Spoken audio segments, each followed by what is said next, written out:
I wanted to say a few words to welcome you all, to thank you very much for coming. My name is Zev Mao. I'm from the Institute of Jewish Studies in Barcelona.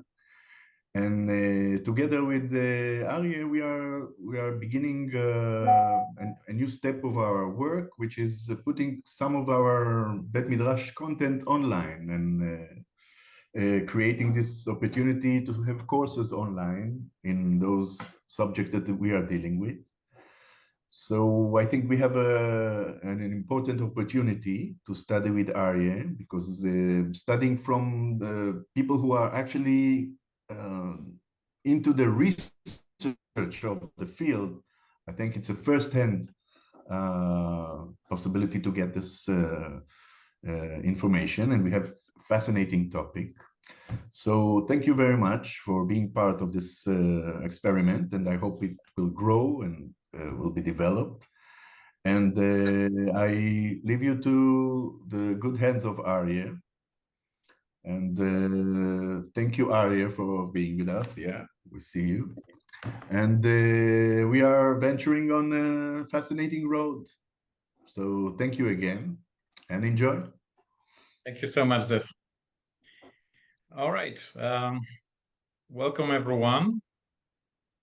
As Zev also kindly introduced me, I am indeed into the field and devoted quite a bulk of my life to studies about Rabbi Abulafia. I was inspired by the books by Professor Idel, so he will be recurringly quoted here. And I met him personally, and we are like good friends, the teacher-student. And my main work about Rabbi Abulafia was around one of the editions, one of the texts of Rabbi Abulafia, and I dedicated this book to Professor Idel. So everything that is here and is a little bit misunderstood or complicated, it's because of me, but everything that is lucid and plain and well explained is Professor Idel. Uh, and he's really a great scholar. He just recently published yet another book about student of Rabbi Abulafia just 1 year ago. I had a privilege to read this book a couple of years before in a draft form. But yeah, so he's still active. Uh, you can find some and most of the, since, I don't know, 2015, I'm publishing only in English. Most of the things that are related to Abulafia you can find on my academia profile for some reading. And at the end of this meeting today, I will also give the bibliography specifically to what is right now, to the overview of the person of Rav Abulafia. I also represent this organization that is in Hamburg, Rechte Parnass Shoah Heritage Center in Hamburg. This is off topic, but just, I have to quote it. And together with our with Zev and Instituto de Estudios Judíos Barcelona, it's also important to mention Paideia, the Stockholm Institute of Jewish Studies in Stockholm, which can actually connected us. So this is also one of my, let's say, places that I would call alma mater, because it really helped me around 2004 to develop my skills and to deliver also this piece. So without further ado, I would like to overview a little bit what we are going to have in these 8 meetings. And why 8 and not 9? Why 8, not 7? Well, there are many, many meanings, Kabbalistic meanings around that. And some of them we'll also find in Abulafia, but let's put them aside. Important thing is that I just want to a little bit maybe warn or explain myself. There is this Western idea of having linear speech, of linear explanation step by step. And yes, we try to follow it. It's very easy to organize our thoughts this way. But Jewish topics and Judaism per se, I would say, is very much digressive. It's like whole Talmud is not written step by steps, like Wittgenstein, for example, and Tractatus lucid in its own way. It's actually very much related to each other, and there are off topics. And some say that this is my my drawback. Some say that this is something that is just there, and I'm sorry. I apologize up front that if I'm too digressive to jumping to other areas and something is not lucid, just please give me a shout, interrupt me at any point. This is the format that I would like to propose here, and I'm explaining it because we have those 8 different topics, 8 different sessions, but I will be actually moving here and there to some extent throughout every presentation, to jumping to one another. But I will try to focus today on the life and the background of Rabbi Abulafia. And after the break, I think it would be nice to have a 10 or 5 minutes break around middle. Um, After the break, we will get into a little bit topic that is interesting in itself, related to the island. I'm jumping ahead, as you can see. It's related to the island of Comino in Malta archipelago, and to a specific botanic topic. So how Kabbalah has something to do with flowers and meditation. I just want to give it on a second part, just a little bit focused topic. The first part is a general overview about life to give us a background. The second part would be just to a little bit give a hint what is ahead of us in a concise, concrete manner. So this is the plan for today. The next meetings are about mystical path, and depending how we actually evolve, I would like to extend some parts or a little bit and make concise other parts. As you can see, the 3 next sessions are entitled The Mystical Path. And the mystical path is why it is so important to deal with Abulafia. And I think it's also important once we go through those next 3 meetings, we will speak about the heritage, how actually Abulafia influenced so many areas, not only of Jewish thought, but also of Western philosophy. And sometimes it can be really mind-blowing that the ideas that we have, we know as sources from some Western philosophy, can be traced to Abulafia. They are not always authored by him, but the earliest known source for some important ideas in Western society, Western philosophy, are mentioned already, are known in Abulafia, and then they are quoted by others anonymously. Also, there is some notion of dialogue here. Abulafia was very interesting person in this respect. Dialogue between Christianity, Islam, prophetic notion, and the idea of meditation as a capability of mankind, I would say. More it will be about Christianity, but Islam is also important here. Abulafia, in short, I agree with Professor Ida, wanted to create some sort of practice that is universal. How is it actually true or not? This is the notion of Professor Idel. According to other scholars, it's much more complicated, but we will delve upon it on the 6th session. And then we have in our plan on the 7th session entry into the manuscripts, which is very actually fascinating to see how great ideas. When we speak about Abulafia, we speak in general terms. We put something into synthesis. However, good synthesis is impossible without really meticulous analysis. And why? I will show you even today why the misreading of some important part of manuscript, it was treated by previous scholars as a mistake in the text.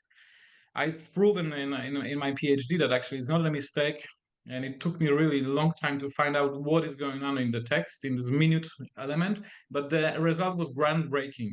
And from the very small point, you can really get a correction of the synthesis. And actually, if I'm contributing something to the scholarship of Abulafia, I'm very proud of this small detail, which, I think every academician lives for this small moment when actually his work makes a change. And the last session is the synthesis through the lenses of neurocognitive studies, neuropsychiatry, the idea about autoscopy and aphasia.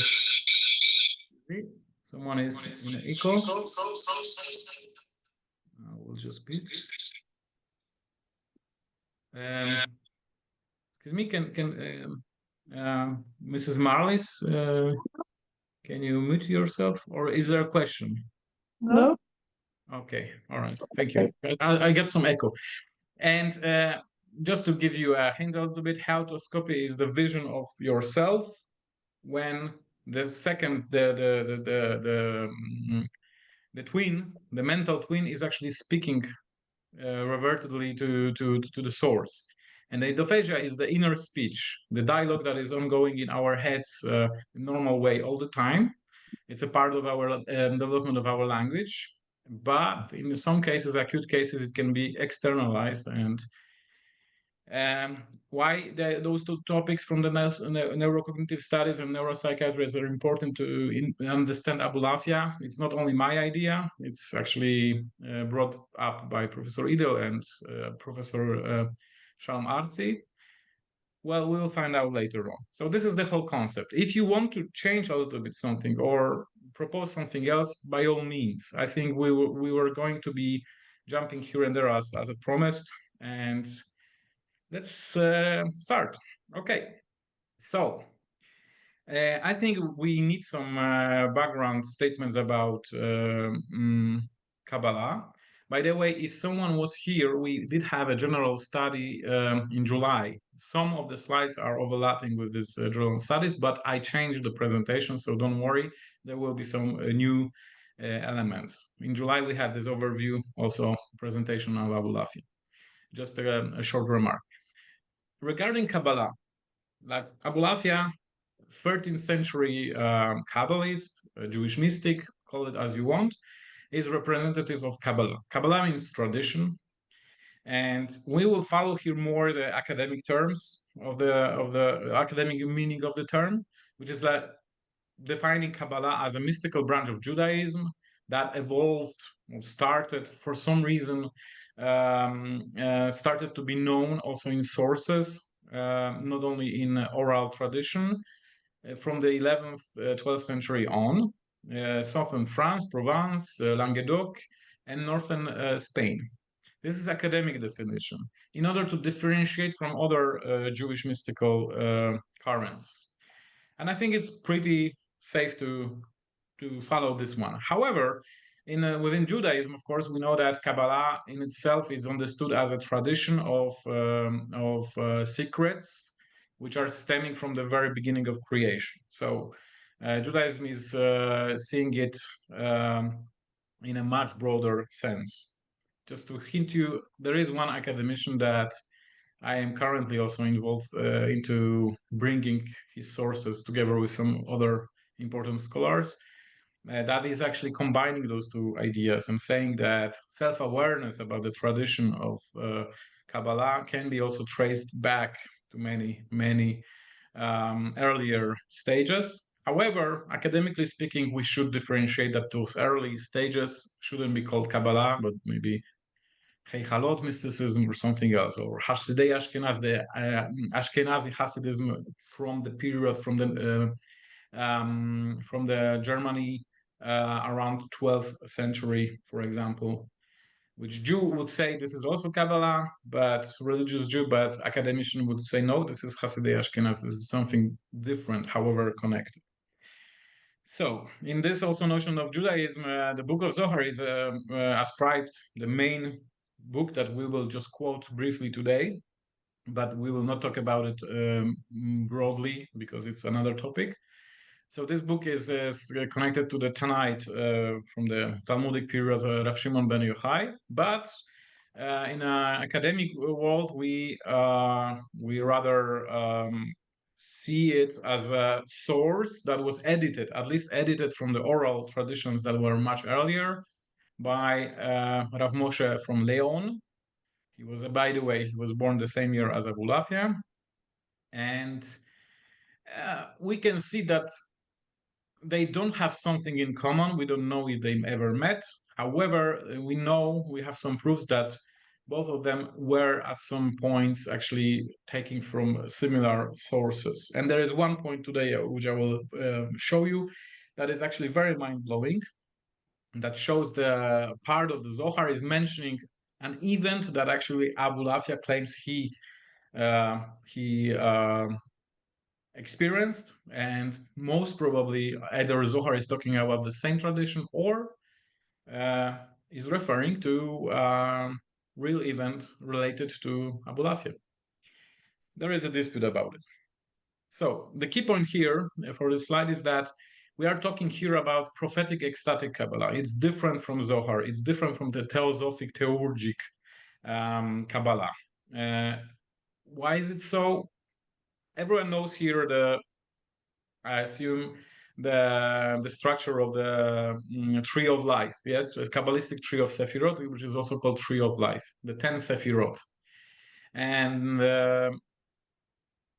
there are 10 of them. And Theosophical Kabbalah is interested in the relationship between each, to put it very short, about the relationship between each Sephira and how is it affecting the performance of the commandments, how is it affecting the structures of Godhead above, and how is it affecting also downwards the human life.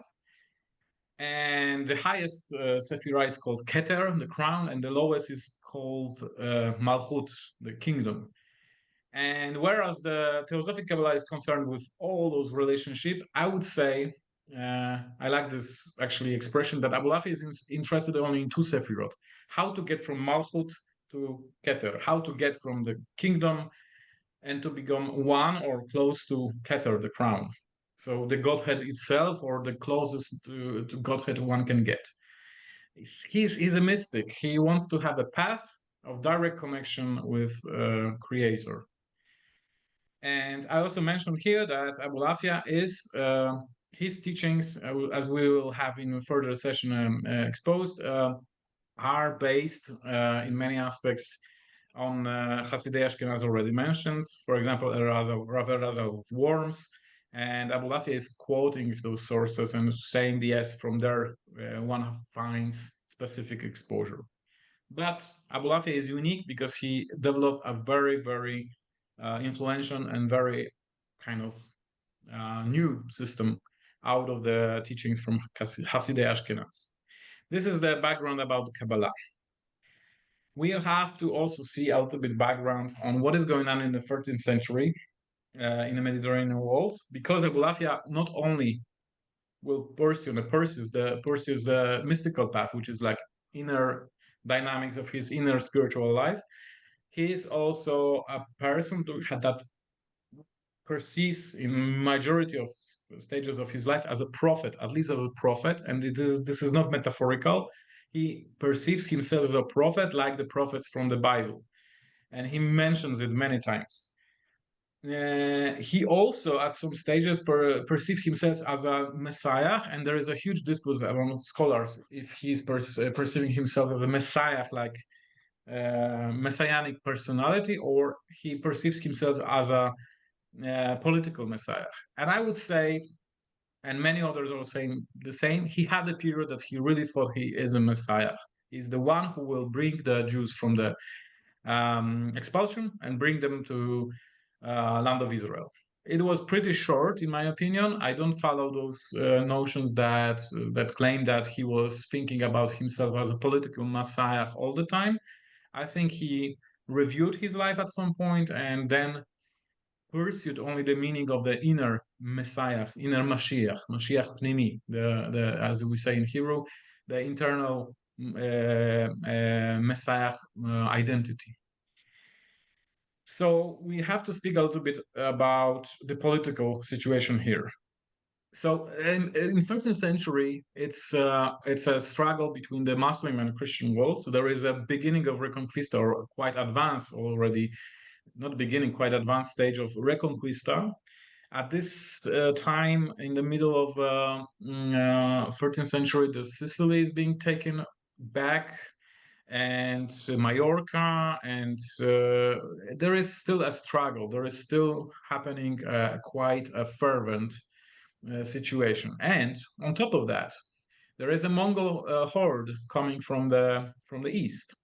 So the beginning of 13th century, we see those hordes in the north of Europe, but also around middle of 13th century, they come to the Middle East.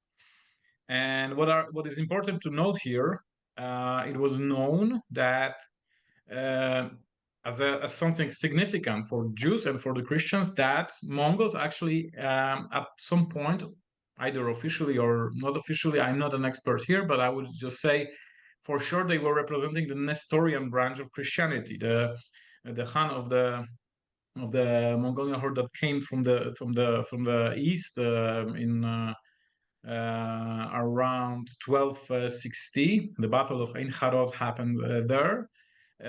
Was Nestorian officially. So for us, it's important to understand that for Abulafia, there was a struggle between Christianity and Islam. And at some point, in many Jewish circles, there was a belief that actually Mongols are representing the 10 lost tribes, that there are Jews from the very east, and they're coming back, and this army will change the political situation of the Jews in Mediterranean. All right. So key point: multicultural environment and political turmoil. How is it related to the Jewish population? It's easier and complicated, easy from one side and very complicated from another side, because there is a major persecution happening to Jews. Of course, this is a time of the Crusades. It's very much complicated regarding the Fourth Council of Lateran, 1215. The famous badges that Jews has to wear, the yellow badges that made its tragical significance in 20th century during Shoah. They were invented at that time. So I'm not saying there is direct connection, but the idea to label a Jew, especially during the Christian Passover, the Jew shows that he's a Jew and he better stay at home, don't disturb. This is the Fourth Council of Lateran, oppressive laws regarding the Jews. From the Jewish perspective, it's also beginning of the millennium, the sixth millennium, from the beginning, from the creation of the world. Year 5000 is 1240, and this is also, as I mentioned, the year Abulafia was born, and also editor of Zohar, as I mentioned here, Rav Moshe Delon, was also born at this year. And there is also a 1263 the dispute between Rambam, Nachmanides, and Pablo Cristiani. He was a convert from Judaism to Christianity. Many sources just show that Rambam won this dispute, but nevertheless the persecutions were ongoing, and he was also persecuted himself. He won by arguments, but well, it was not. Maybe it would be better that it was some sort of deuce, or as we say in Hebrew, teiku. Let's keep it as that both won. And we also have a burning of the Talmud. I didn't mention it here. It was in Paris, and it's pretty ferventious situation. And what is important, the Jewish communities try to keep a low profile, because at the same time there is more or less tolerance for the Jewish communities. They can live their own life in some a little bit ghettoized, let's say, communities, but still it's something. It's still possible to flourish for the Jewish communities. It's not something that happened in Germany, that the communities were wiped out. It doesn't mean that there is some sort of extermination. And there are as mentioned here on this slide, Romanian Jews in Greece, they flourish. Sephardic Jewry in Iberian Peninsula is growing, and there is also cultural development. They mentioned here Rashba, Rav Shlomo Ibn Adret, Ben Adret, who is a great halachist. Anyone who is studying halacha, Jewish law, knows that he's quoted all over the Sephardic and Ashkenazic sources. By the way, he's main halachic opponent of Abulafia. We'll later learn about it. And there's Kabbalah growing. It's just Kabbalah is just flourishing. We have at the end of this century, Zohar is being published. When I say Zohar, it's of course I speak about the literature that is called Zoharic literature. And Rav Gikatila, the students of Abulafia, is also flourishing. Many others, which we have to restrain ourselves not to speak about all of them. So Abulafia, as I wrote here, emerged in quite interesting and challenging times. But challenging is also a key point because of his activities, there were some reactions to his activities. So some sketch, and this sketch is a little bit developed. I hope it's visible here.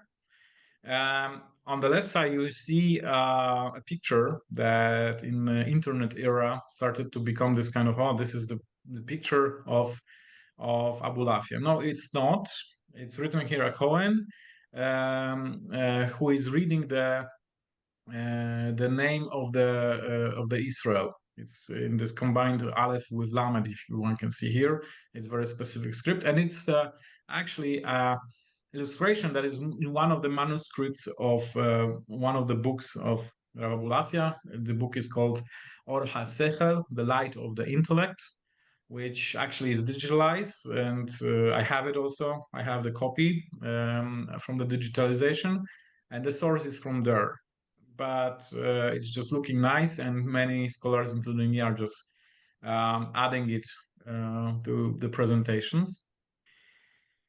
So Abulafia was born 39 or 40. We don't know exactly, but let's assume that this is exactly the year is known as 5000. We don't know exact date of day. 8 years after they moved to Tudela, he was born in Zaragoza. They moved to Tudela, not so far away, but still different country at that time. Around 2 years later, they moved to Girona and then to Barcelona also. So the place from which Zev is operating, this was also visited by Rav Abulafia. And around that time, to the age of 18, he was all the time tutored by his father. It's actually very interesting that someone recently mentioned that many great Kabbalists, they were not attending some yeshiva framework or some Beit HaMidrash in Sephardic world. It's rather that they stayed as outsiders and a little bit in a family framework. But I can assure you that it's not so much studied. I hope that one day I will also write a paper about it. How I later on discovered many interesting notions in the books of Abulafia that are very much halachically inspired, Talmudically inspired. He was very much versed in the sources of Jewish core literature, not Kabbalistic, but still it's not being so much exposed. And I just want to stress it that he was not detached from in some way from the Jewish core learning. He was very much learned.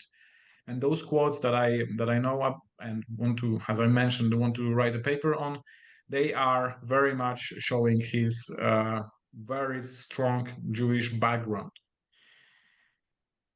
His father is reportedly dead when he was 18, when Abulafia was 18. And immediately after, we see that actually Abulafia is going to not to stay in one place in his life. He hears about the rumors are about coming army from the east. And he's the one who believes that this army is the Jews from the east, as I mentioned, the Mongols. And he just embarks on a trip to Eretz Israel, to the land of Israel. It's amazing idea that is of course recurring in case of many other personalities in later times. But we are speaking about quite turmoil at that time, politically speaking, and he's just a young person who, motivated by inner voice, he decides to go and meet in person those allegedly Jewish army, Jewish warriors. He has a lot of hopes back then. It shows already the traces of personality that will further develop. He's very adventurous, very brave, inside and outside. So around the time of the beginning, middle of 1260, he allegedly arrives to Akko, which is the port operating in the north of Israel, and he reports about the battle that made him return. The army came, and of course, quite fast, he understood that those people are not Jewish. And the battle that he's referring to, either aftermath or he came before and was kept at bay. This battle we know is Battle of Ein Harod or Ein Jalud in Arabic, and it happened on September the 3rd. It was a battle between Mamluks from Egypt and Mongols. So Islam is fighting Christianity or a new force coming from the east. Some special way of interpretation of Christianity, of course, if applied to Mongols. Of course, most of the people say that this is just a nominal faith and nominal baptism that the leader of the Mongols took upon himself, but still, it's important in symbolic terms for Abulafia later on. He comes back westwards and he stays some time. Some of the places, some of the stages I skip or just don't develop so much, just to inform. He happens to be in Greece. Supposedly he's getting married. It's mentioned by himself in one of his autobiographical references. And he moves to Italy and he starts studying both Rambam, Maimonides, and mainly Moreh Nevuchim, which is Guide of the Perplexed, and Sefer Yetzirah, which is totally different source, which is elaborated mostly by the Hasidei Ashkenaz literature. So the Book of Formation. Book of Formation, we'll speak about it next during our next meeting. It's one of those, just to mention in short, one of those formative for general Kabbalah texts. It's proto-Kabbalistic. It's much earlier. There are many disputes about dating of this book. The book is very short, but it exists also in several versions, extended, shorter. The core is that it is perceived as one of the sources for the idea of Sefirot and one of the sources for the meditative linguistic practice that Abulafia is developing and most probably Hasidei Ashkenaz were aware of. And he's studying those two sources mainly as we know from his autobiographical statements. What is important for us, and I mark those milestones in red, is that at some point Abulafia, just as he claims, he receives some prophetic visions, prophetic voice, prophetic identity falls upon him. And around the 1270, we know that Abulafia starts to be obsessed about messianism, Mashiach, and he really hints very strongly to himself that he's a Messiah. What does it mean, political or inner? There is a dispute. But I think that at this stage he's in his 30s and he believes that he has a mission that is both political and also internal, spiritual, and he has a mission to do in his life. He starts to have students, and one of them I mentioned here, very renowned one, Rav Yosef Gikatila, who follows him or works with him for more or less 2 years. Abulafia is very fond of him. He calls him even one of the best students ever he had to that point. And Gikatila is a little bit younger than Abulafia, but at some point their paths are parting. And Gikatila is known, just to have a little bit of topic, is known to have two stages in his literal life or whatever, mystical life.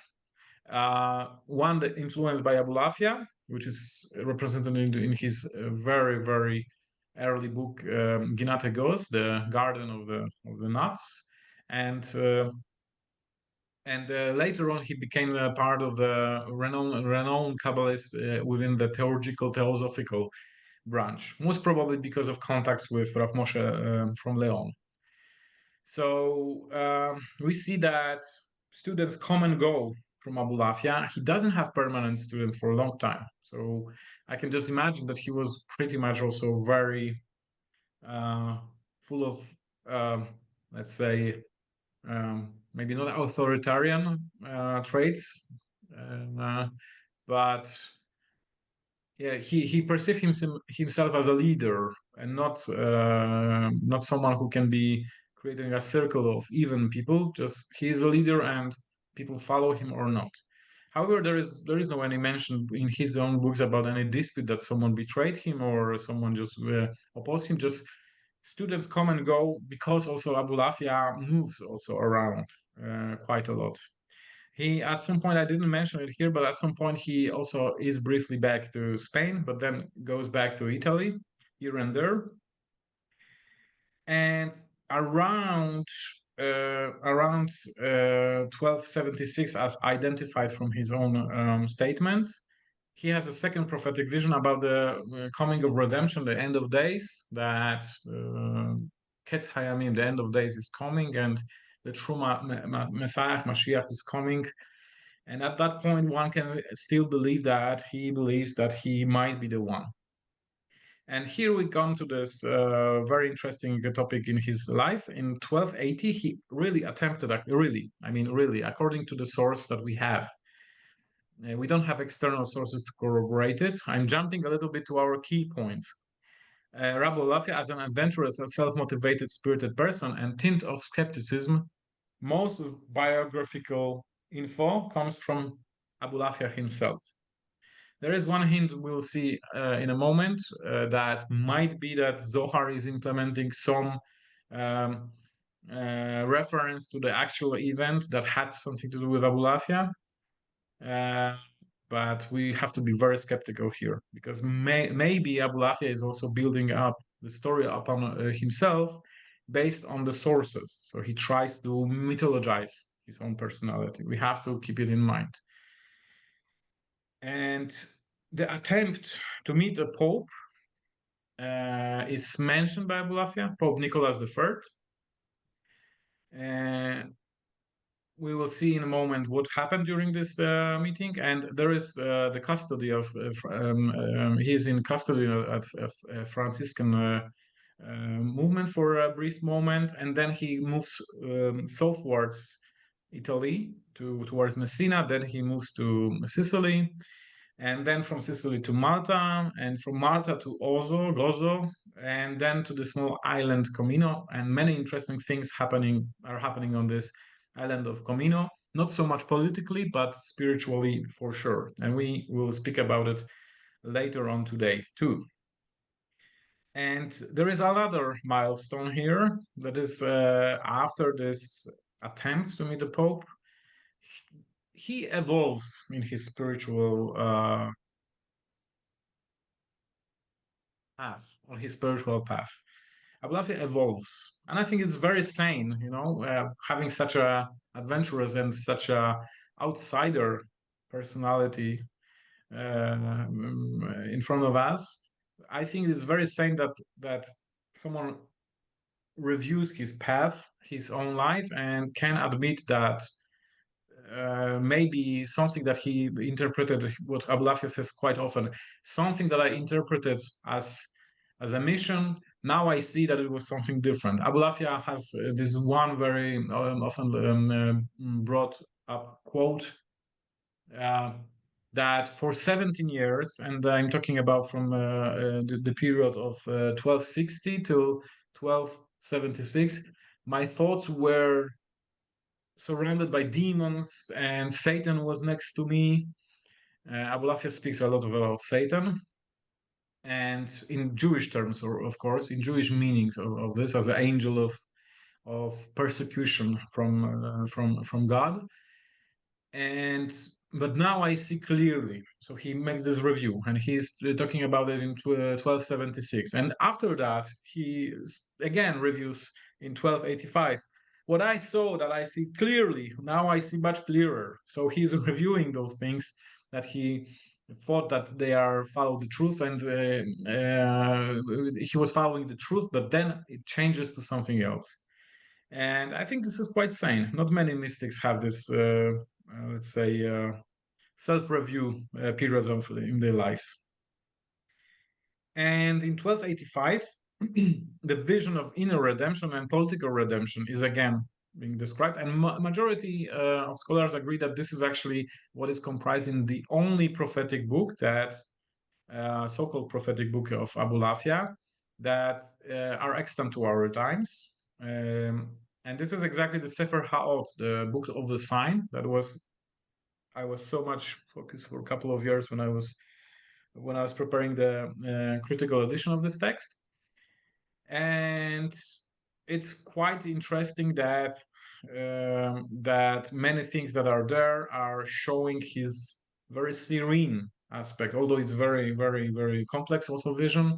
There is this serene stage in his life that he accepts many things, and his last work, Imre Shefer, the words of the beauty. It's quote from the Parasha Vayechi, if I remember from Torah, the words of beauty is very much calmer than his previous books.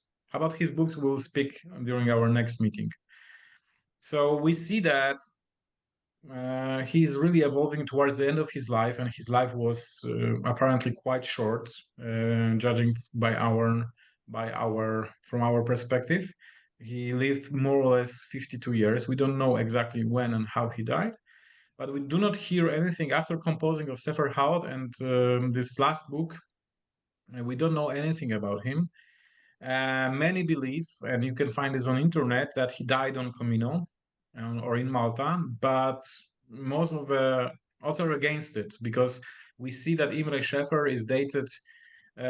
He mentions that he is in Palermo in this book. So, and it's 2 years later than Sefer Ha'ot, around 1290. So he left Malta archipelago at that time. All right. This is an excerpt from one of the books of Scholar. You have the source of also of this idea, and about his re-examination, 3 stages or 5 periods in his life. What he mentions, this is by Professor Harvey Hames. Harvey Hames is a professor that likes to stress the Christian influences or Christian connections with Abulafia, and he believes that Abulafia was inspired by the Franciscans. And I think he's except of Professor Sagerman and many others, a couple of others, he's quite, not many others, quite alone in this position. Other scholars, and I place myself here, I would say that the relationship to Christianity by Abulafia was very ambiguous, and we'll speak about it also later. But I don't think that far-fetched conclusions that say that we find something in the Christian world at that time and something similar in Abulafia is exactly the corroboration of the notion that Abulafia was inspired by Christians. There are many scholars, different scholars, who tried to analyze if Abulafia was inspired by Cathars. At that time, we know that in the Provence, in Languedoc, there is a Catharic movement and Catharic sect, or he was inspired by Sufis directly or by some Islam things, Islam notions. Well, if something is similar, it doesn't mean that, or is appearing parallelly in a history, it doesn't mean that it is inspirational. It just can be correlation. It can be also the zeitgeist, the moment in history that is inspiring different cultures to pursue similar traits. Meeting the Pope, as I said, I would like to highlight this a little bit because he believed, Abulafia believed that the path of letter combination, I'm a little bit jumping ahead. This is exactly how we should call his one of his techniques, is providing access to the highest possible aspect of Hashem, of the name, of tetragram. And sometimes is identified with the active intellect by Maimonidean terms, Maimonidean, which means Aristotelian. We'll speak about it later. And the angel Metatron and the name Yud Kevavke, Yud Hevavhe, and Abulafia wanted to propagate these teachings at any cost, and at some point he states, this is the only statement. There is no statement that Abulafia was about to convert a pope. Starting from Gershom Scholem, Professor Scholem, it's being demythologized that Abulafia was about to convert the pope. He states in Sefer HaEdut, the book of the evidence, book of the testimony, he says, I go to meet the Pope to speak with him about the case of the Jews. And that's all. The explanation, what was the purpose in 1280. So what happens? Abulafia is a little bit north of Rome, a little bit north of Soriano at that time in Italy, and he starts to openly speak to Jewish and non-Jewish circles that he is about to meet the Pope. And according to Abulafia's statements, and again, we don't have any resources stating that tell us that Abulafia, there was this Jew that wanted to meet Pope Nicholas I. Nothing is mentioned in the chronicles of the church, and this is his statement. So he comes, and this I have a little bit of cherry for you. He comes on the 25th of Elul, 5039, 5 days before Rosh Hashanah this year. And I would like to tell you that today we have still before sunset. This is exactly the date today that we have this lecture. It's 25th of Elul. And 25th of Elul is very important date in Jewish liturgical calendar because this is actually the day of creation of the world. The new Jewish New Year is the day of creation of the man. This is 6th day of the creation. But creation of the world in the Jewish calendar happens exactly today. So we are what 755 years ago. Abulafia went to meet the Pope. So it's actually nice coincidence. We didn't plan it with Zev when we planned those sessions. It just at some point I just understood, wow, on the 25th of Elul, we are going to start the course about Abulafia. And 25th of Elul is very important for Abulafia. So Abulafia claims that he came to Soriano and there was a steak prepared for him because Pope allegedly heard that some Jew is coming and either he has to be taken care of by the Holy Inquisition or whatever. So, just of course, no one is meeting like that Pope. And he was about to be burned or captured. Those allegedly statements those statements are appearing there as hints in his book Sefer Haut. And Pope died that night. And Abulafia then reinterpreted that it was all about the testing him, because there is this Jewish tradition saying that Messiah has to appear in Rome, the place of Edom, as Jews perceive this place in Middle Ages, the place of Edom, which is the Christianity, and he has to stand in front of the leader of Edom, Rome, which is the Pope, and to speak about the case of the Jews. That's all what we can say. Okay, here is an excerpt from Professor Idel book and article about it. So, as I said, he has this vision in 1260 why to go to Israel, because he wanted to go to the Sambatyon River, the river that flows with stones, mythological river, river, sorry, and throughout the day. But on a Shabbat is supposedly not to flow, and you can cross the river. But Halacha says that Jew cannot cross the river during Shabbat, so it's like the myth that is saying that it's impossible to go beyond um, this river and to find out where are the 10 lost tribes. And the revelation about to meeting a pope was 10 years before the attempt. And yeah, for 10 years, he was really boiling this idea in his head. Here in the excerpts again, I will not read everything here, but I will give you later on the source if you want. I can give you where to find this quote. What I want to mention here in this excerpt from Zohar, that says something about 25th of Elul and what Messiah, when he will come in future times, how he will appear. So I read from the inner side on the left side slide. You can read it in the background if you want, the other parts.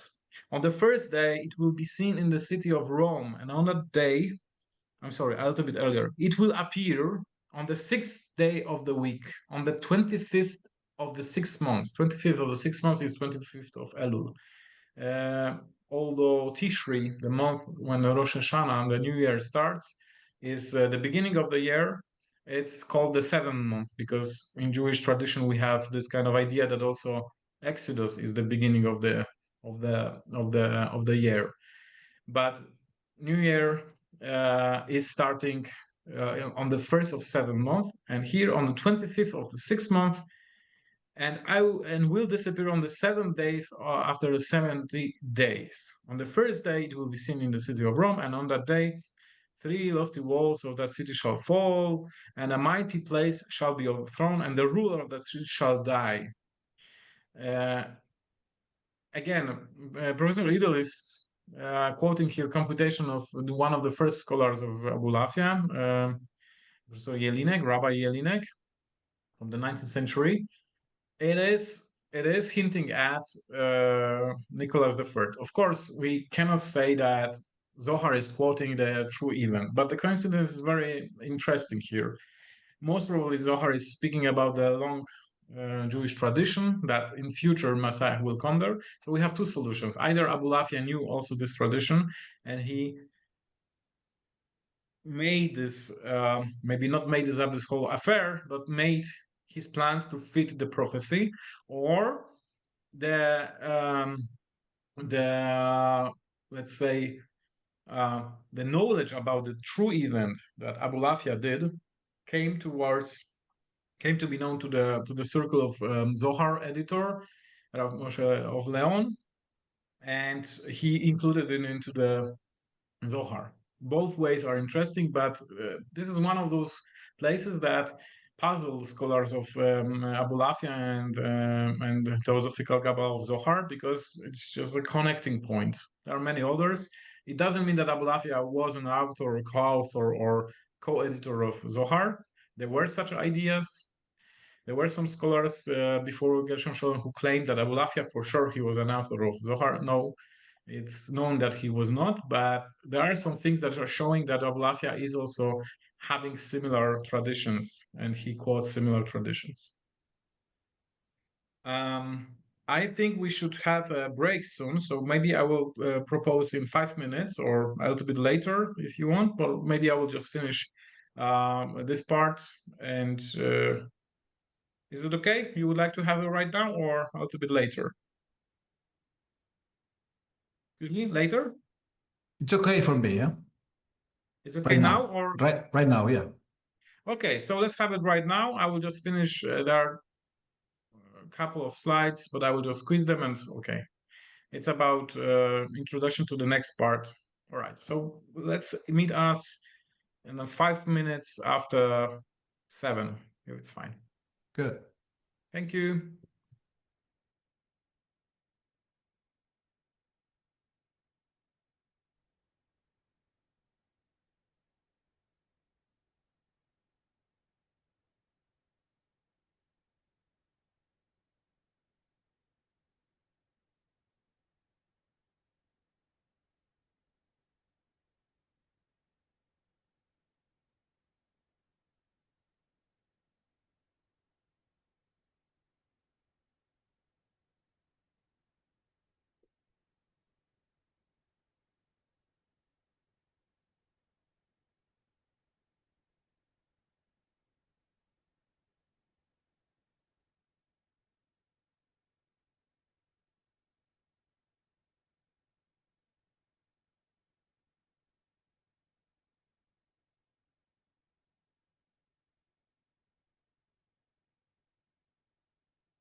Yeah, cool.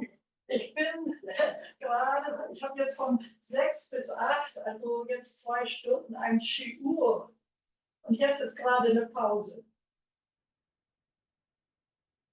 Über Kabbalah.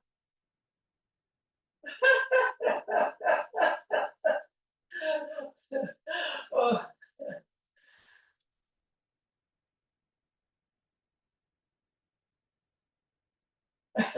Ja, genau. Ja.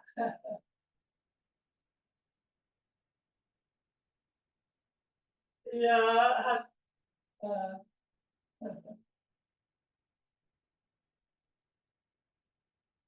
Naja.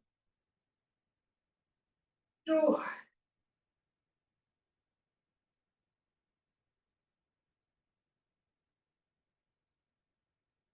komisch.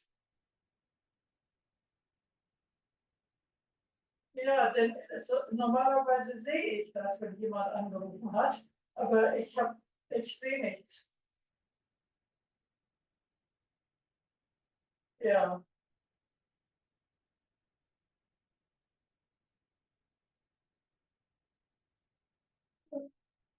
Naja, es ist so, morgen hole ich dann die Roller von der Schule ab.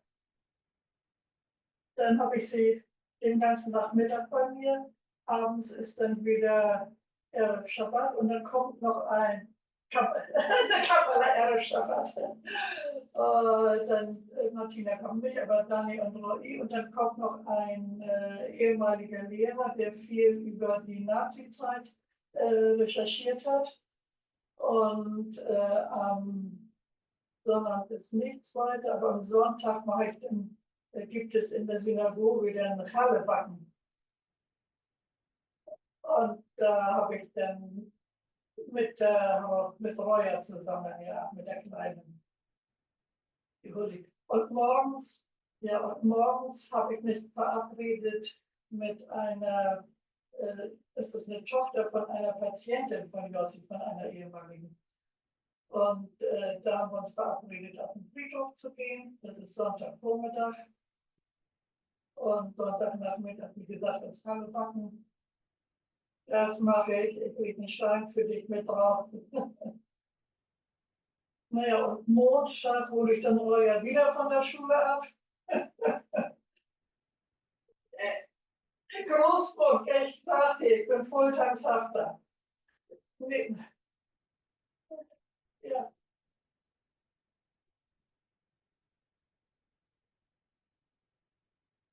ja, richtig. Und ja.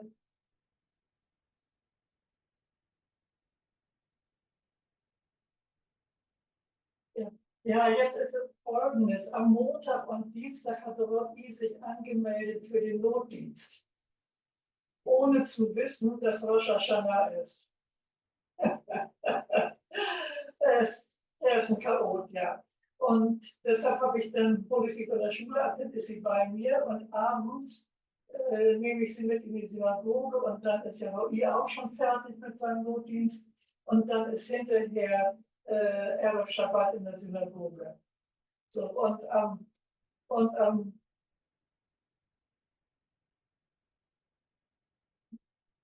wieso eigentlich?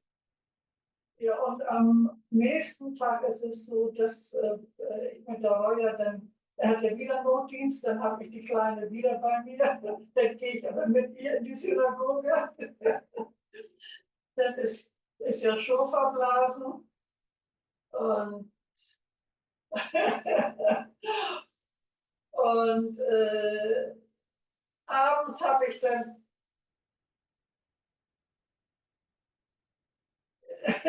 ja, ja, doch, mach mal. Ja, ja. Nee, und am nächsten Abend, am Dienstagabend, habe ich dann hier die Gäste bei mir dann. Ja. Und was macht ihr?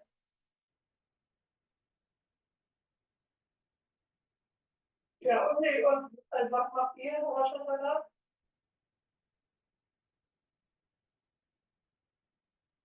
Oh,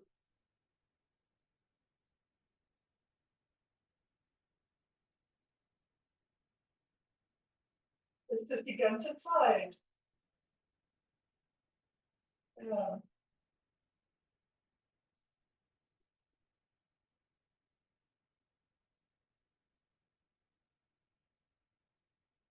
Hm.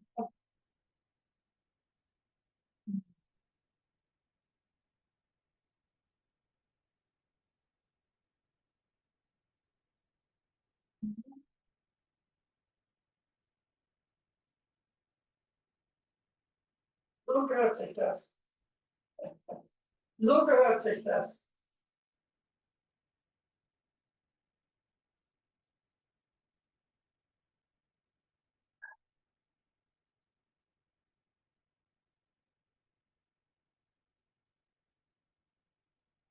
Ja. Ah.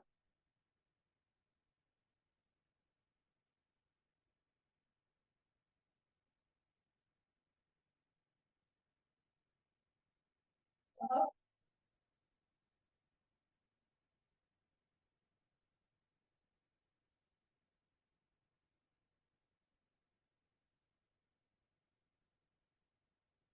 Hm. Aber auch das, ja, das, ja,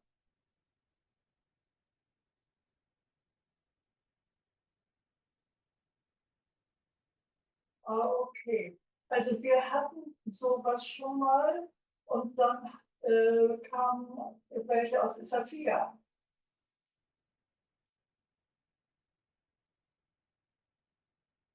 Ja, ja, genau. Also die, ja, ja, okay. Aber die haben dann eine bestimmte Zeit von bis, weil denn der Bus fährt.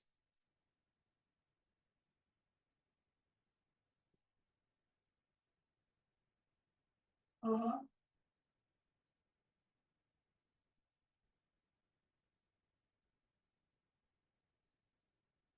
Hm. Pass mal auf, da wäre ich aber eigentlich ganz gerne beim ersten Mal dann doch dabei.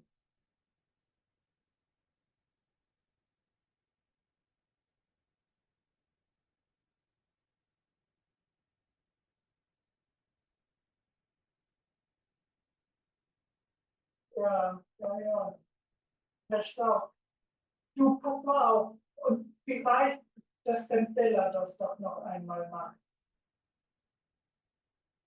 Auch dies, ja, ja, vielleicht einmal noch. Ausnahmsweise.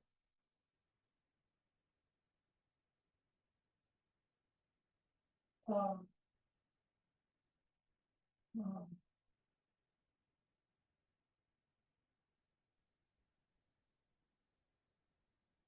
Hello?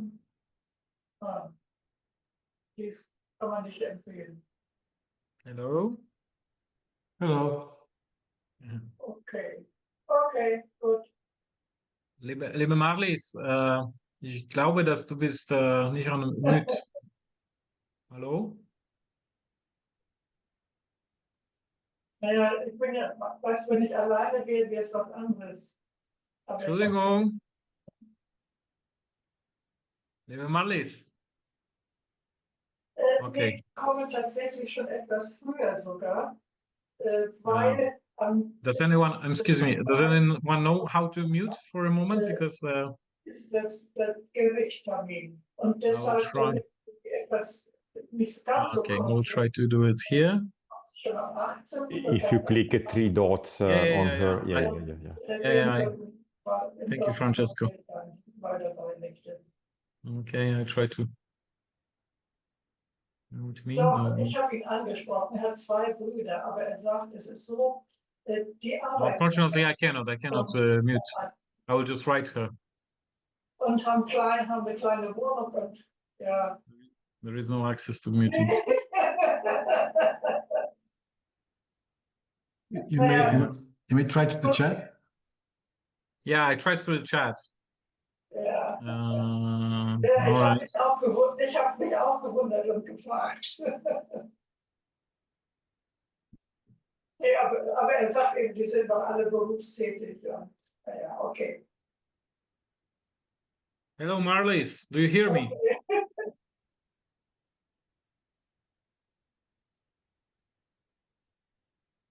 Okay. I actually happen to have her. Auch weißt du, wenn ich zum Beispiel nach Schwerin, da 2 oder 3 Nächte sind, dann sind sie direkt I don't have the admin. Dann And, haben sie schon. I apologize.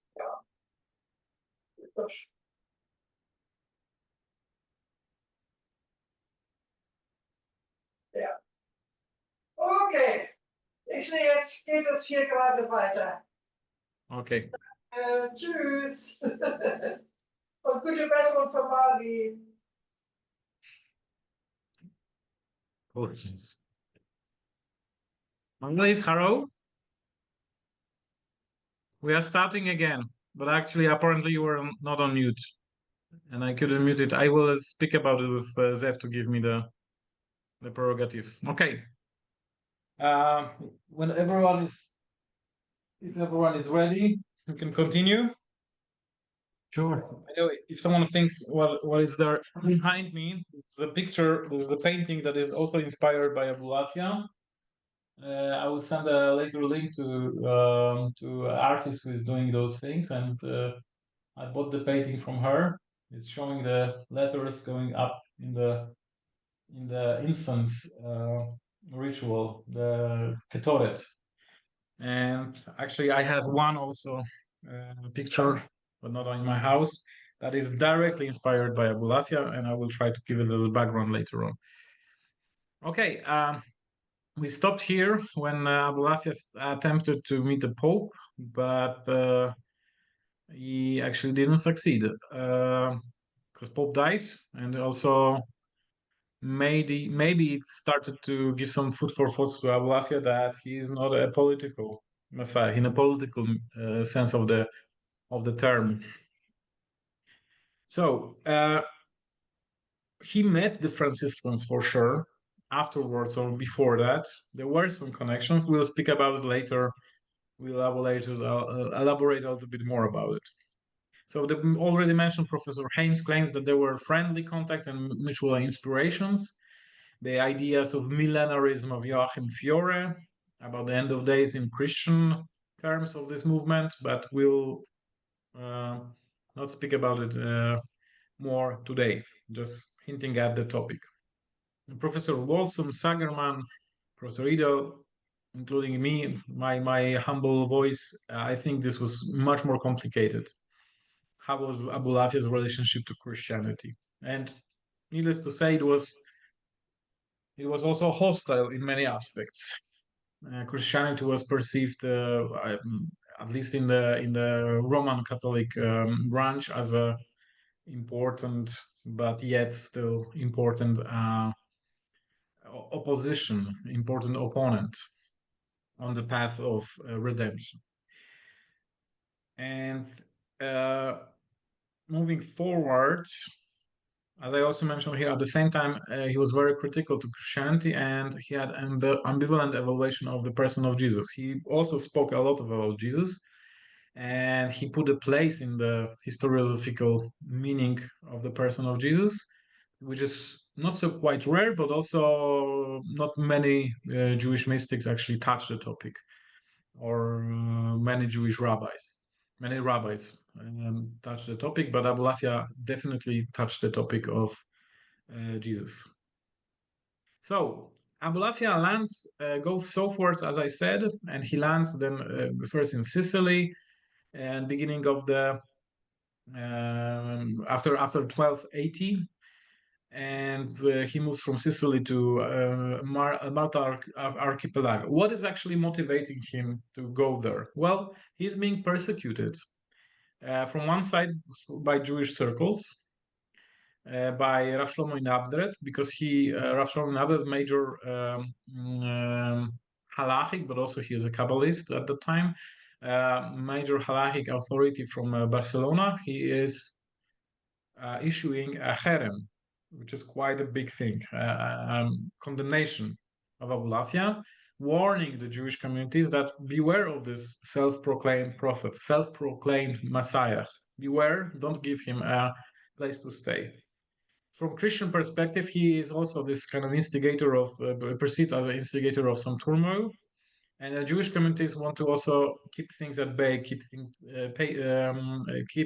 things calm in the Jewish-Christian relationship. Already mentioned why, because there was a tension during that time. It was pretty tense. It could evolve to some persecution of the Jewish communities at large. But Abulafia is very motivated still on his path, and he is a wandering Jew, embodiment of a wandering Jew, and he moves further and further to other places. And Malta Archipelago is one that will be also very important for us here to speak about. This is Comino Island. Jumping. This is the big one is Malta itself. Northern one is Gozo, and in the middle we have the small island which is called Comino. At that time, there were pirates living there, and majorly it is according to the historians of that time and also of the society, it was desolate. It was not occupied permanently, except of pirates and some random small groups of shepherds. And this is how it looks like. I must say that in 2012, I visited Malta, and there were two reasons. One reason was Abulafia for sure. I just wanted to go there. I wanted to go to Comino. I wanted to see it by myself. I also was interested in the Neolithic monuments and temples from Neolithic period. Another of my hobby. So when I was saying to random guides and random local people who were with whom I was discussing the history of Malta, when I was mentioning my motivation, only few of them knew anything about Abulafia, but one guide showed me for the first time I knew about a legend about someone who resembles the character that resembles Abulafia. And it's very interesting that actually most probably Abulafia made an impact when he came to Malta and to Comino and to Gozo. So it's important to also see how Comino looks like, because here when you have this lagoon, it was the place that and it's still the place that is occupied, but majority of the eastern part is desolate, and most probably Abulafia stayed there away from the pirates, away from the shepherds. He had his seclusion for some time in Comino. How he survived, I have no idea.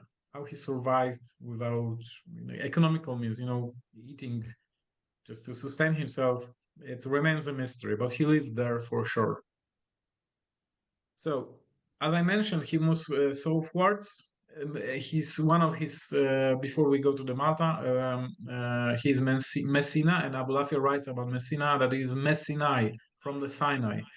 There he has some students, but again, the voice of condemnation comes there, and he's being expelled from that city. And later on, he moves to Catania and Palermo, and even from Sicily, he moves to Malta. And as I mentioned, his teachings and methods were causing ferment between the Jewish-Christian relationship, and there was vehement opposition from one side and the other side for different reasons. But also at the same time, he always had some students with him. So he was this outsider character, as I mentioned already. So this is the legend I heard for the first time in 2012.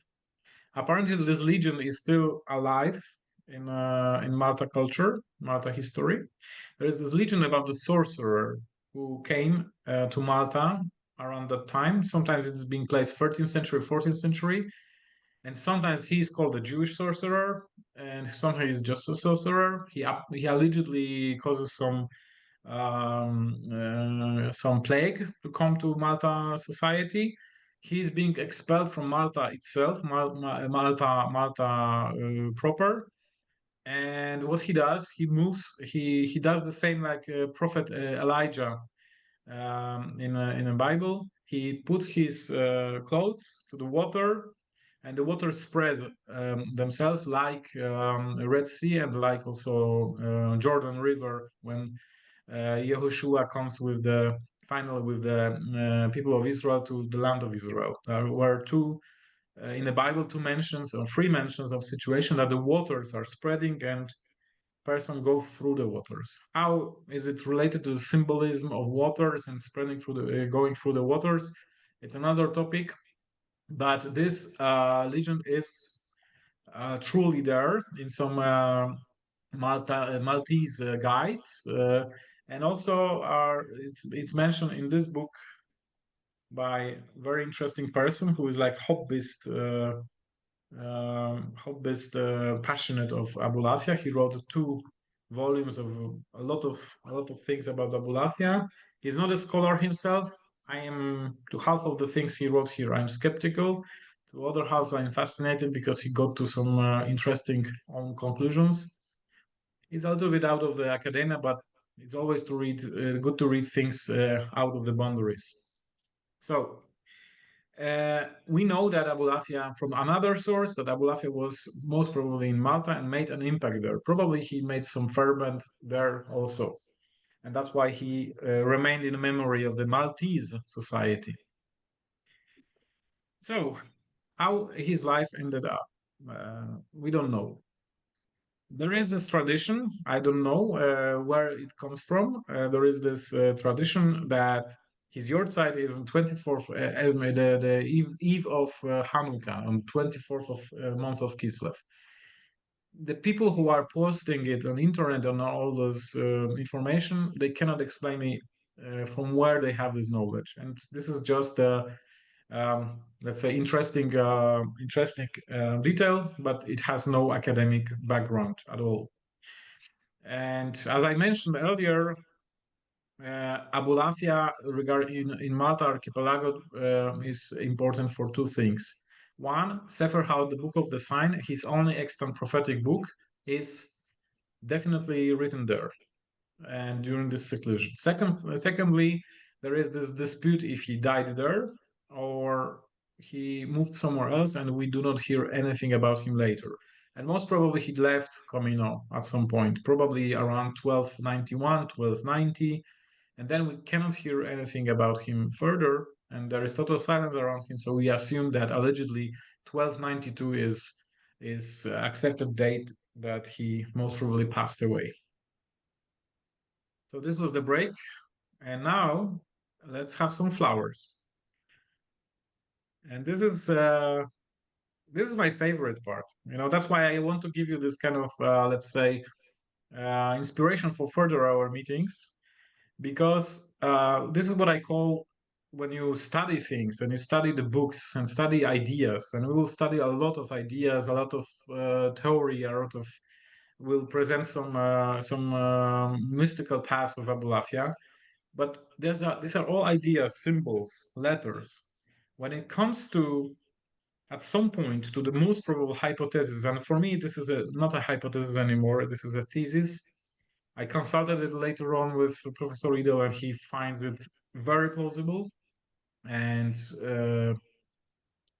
when ideas are coming to the concrete beauty of harmony, and they are concretized in something that is part of our life, which is a flower, then things start to be really like causing goosebumps on the path of a researcher. For me, it was something like a huge discovery.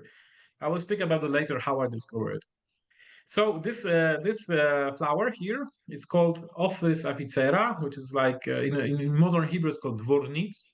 Apicera, it means it has apicera. It means it has something with the honey, and it is a species of orchid type of plant that grows in Mediterranean. It's very common in Malta. I haven't seen it blossoming when I was there, but it's in Malta, in Sicily. But Malta, even some people said that it was like for this specific subspecies is endemic to Malta. Well, then I was really blown off when I heard about it. Why is it important? So this is when you need really manuscripts. So as you see, I'm sorry, I haven't mentioned that this another name of this the older name of this plant is called davach, which is written Dalet Bet Chet, and it's mentioned in the Book of Sign. In the Book of Sign is Sefer Haot by Abulafia. I will read it fully here. Liver, heart, and brain, all of them alike. Three-petaled orchid davach. Teaching or shooting. This is the same word in Hebrew. With the arrows of Torah. Abulafia uses this militaristic, dynamic warrior-like language. So because Hebrew has two meanings for teaching and shooting, it's the same lirot. It's the same root. So he's using this metaphor of arrows of Torah. Arrows of Torah released from the bow of knowing, which is da'at, guided to understanding, bina, into the shield of wisdom, chokhmah. So I will tell you the anecdote how the scholarship before this critical edition. I'm not boasting around myself. I'm just saying the contribution to check the things up. The scholars were following the only one manuscript by Adolf Jelinek because he published it in the 19th century, and he corrected it to Dvaro. He said, "What is Davach? Davach is there is no such a thing. So for sure it's contaminated manuscript, so it has to be Dvaro, which means in Hebrew his means God's word." Well, let's change the translation. Liver, heart, and brain, all of them are like his word, teaching, shooting with the arrows of Torah. It matches because it's such a general term, but it's not true. Because when I followed all of the other extant manuscripts, I was also thinking, okay, for sure this is a mistake. I didn't know what is back then, what is this Davach? And I will show you one of the manuscripts later on, right now. I was thinking, okay, let's prove that this is right. And I go to one manuscript and I see again Davach, another. All of the copies that I had, and there are not so many of copies of Sefer Haot, all of them had Davach. But because the scholarship was following the first edition from the worst quality manuscript and the oldest one actually. So even according to the plausible source, you wouldn't assume that this is the best manuscript to follow. And this is what Jelinek actually had in 19th century extant. Now it's a manuscript in Bar Ilan. But back then it was in Austria before the Second World War. And that's it. Everyone was translating like this. Actually, if you find on internet the translation of Sefer Haot to English, and I finally have to do the English translation according to the critical edition because I see that this mistake and many other mistakes are appearing. Please be careful about those translations. One of them is horrible, actually, the translation of Sefer Haot, because, for example, they use the word hashmal, which means in modern Hebrew electricity, which has totally different meaning in a biblical terms. It's terminology taken from the vision of Yechezkel, of Ezekiel, this famous vision. Hashmal has nothing to do with electricity. But in this translation, someone just wrote the charge of God. I mean, I was really like thinking, who is doing this translation? Not thinking that you cannot have mention of electricity or charge, electrical charge back then in the 14th century. Just putting aside this digression, I just warn you that if you happen to see some translations of the Sefer Haot in parts here and there to English, just be careful because many of them are not following the manuscripts, and the manuscripts are telling you the only truth we can get to. And now we are focusing on Davach. We are in Malta, we are in Comino, and why Abulafia is bringing the vision of this beautiful flower. So here I mentioned what is coded here.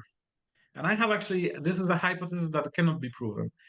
I think that Abulafia might be the author and the one who coined the name of this flower in Hebrew. And he was responsible for this name, the old medieval name.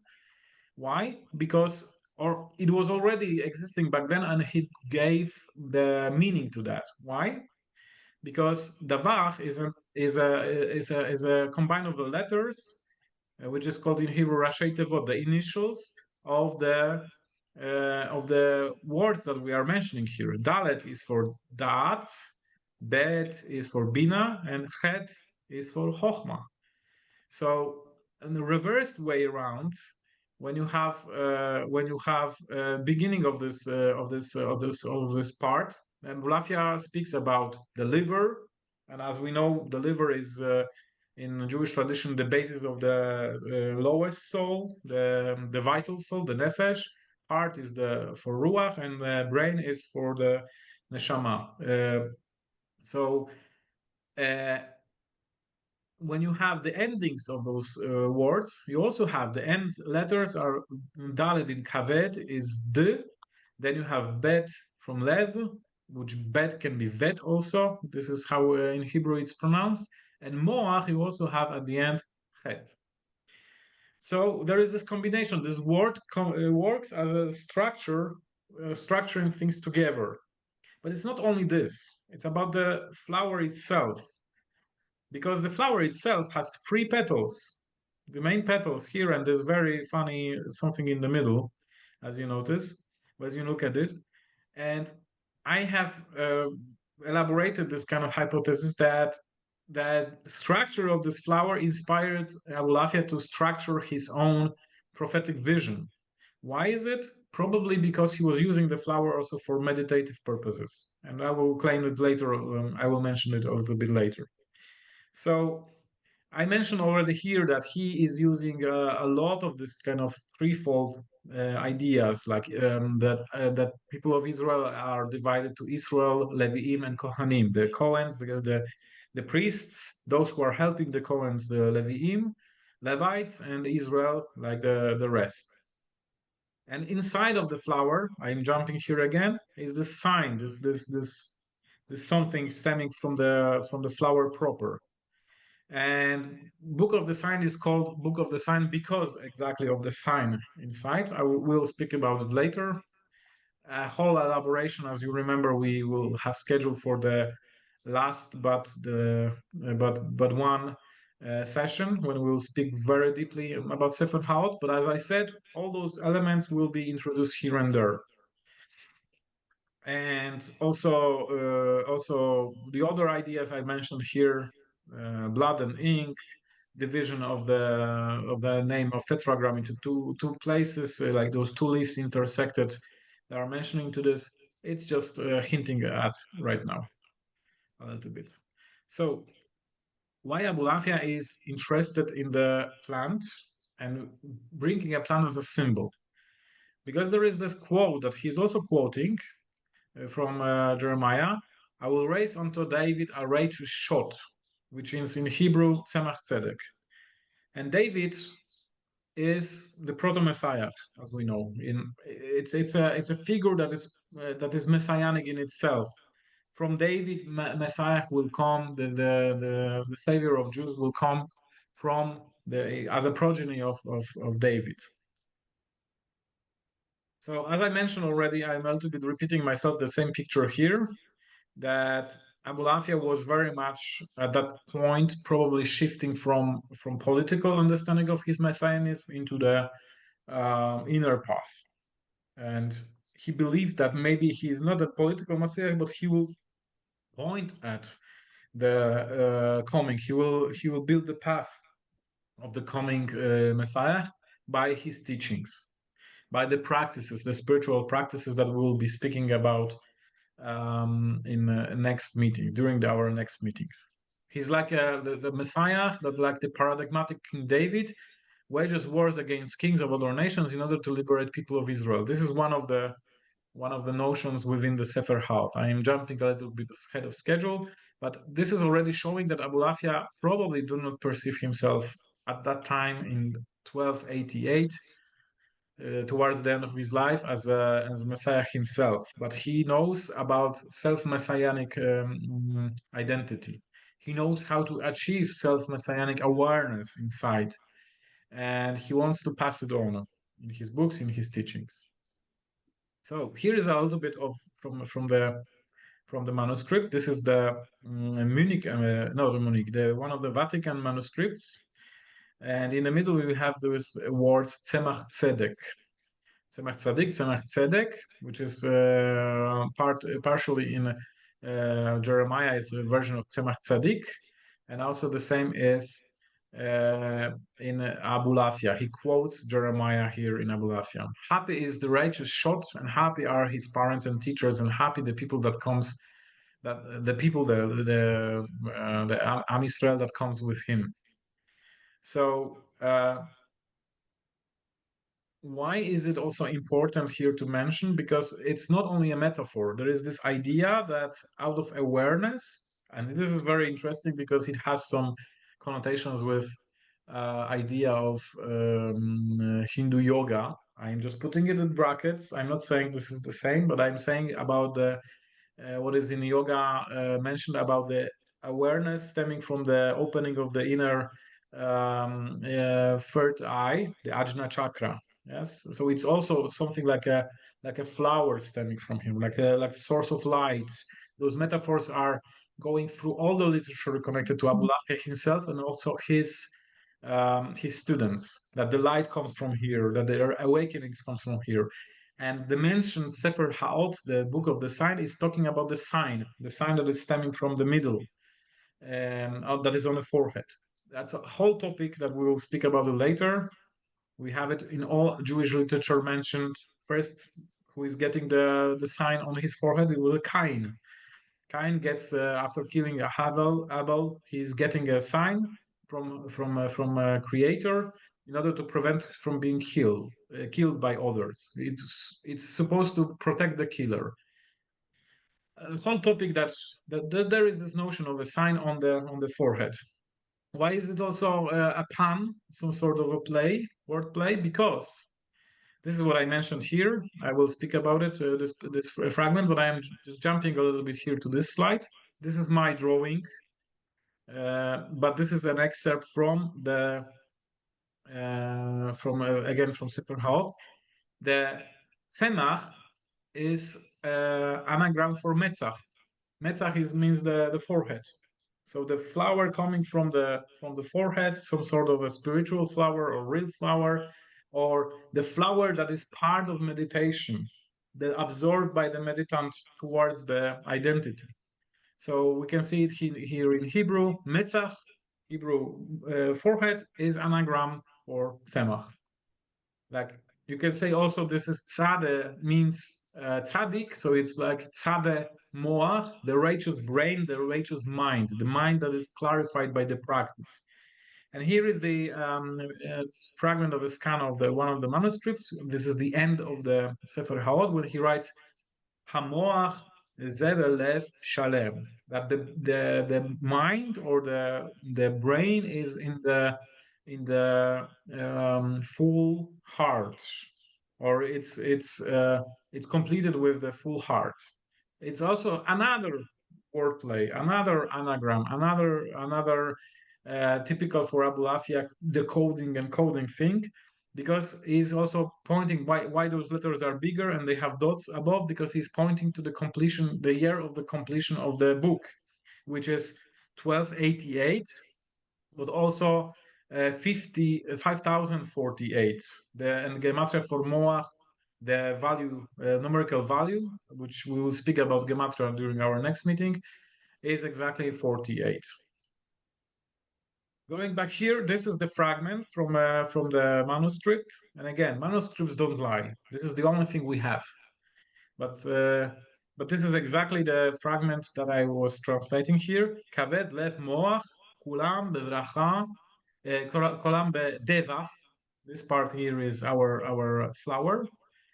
Yoru chitzei Torah. And again, it's chitzei Torah means the arrows of Torah.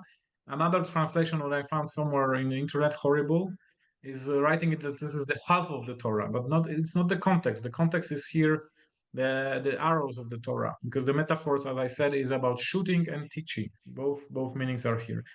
Also, why? Because his next word is bekeshet da'at. Through the bow, the arrows of the Torah are being shot through by the bow of da'at, of knowing.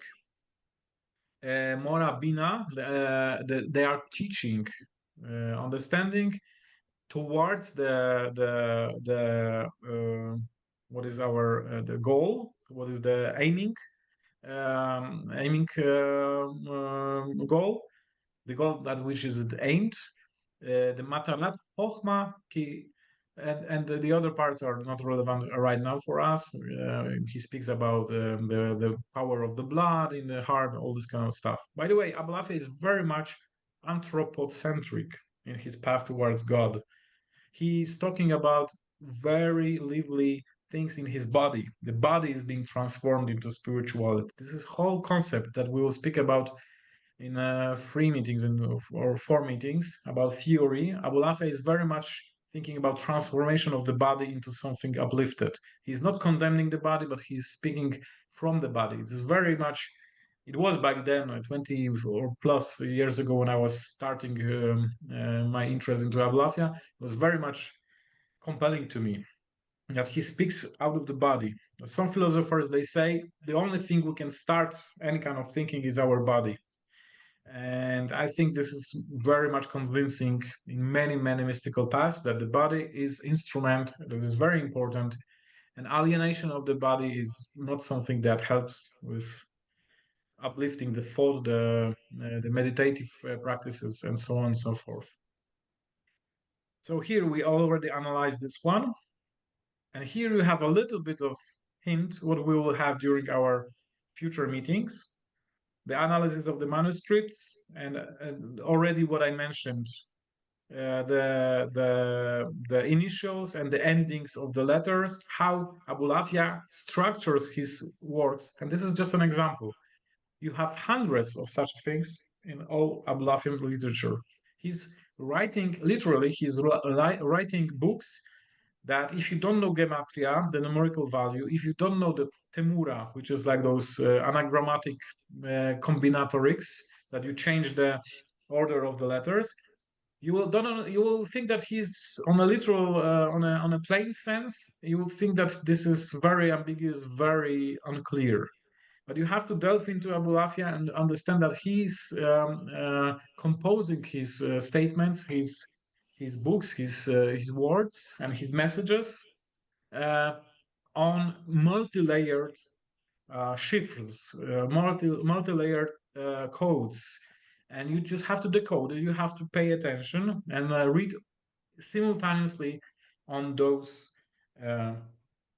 through those codes, and then you have the beauty of it, because it's in a text it's like this, but if you go back when you see the flower, it's like this, and everything about the symbolics, how this flower looks like, how it can be symbolized, 3 petals inside the division of those 2 inner parts of the sign, whatever it is, this yellow part that attracts the bees.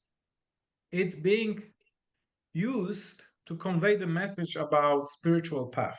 I find it myself extremely beautiful. It's not just invented, it was meditated into the text, and the text is actually showing forwards and backwards the same idea. It's just an excerpt. When we will speak more about Sefer Haot, I will show you the context, why he's speaking about the liver, the brain, and the heart, like in this order, that this is uplifting from the lowest, but not the less significant. The lowest doesn't make less significant.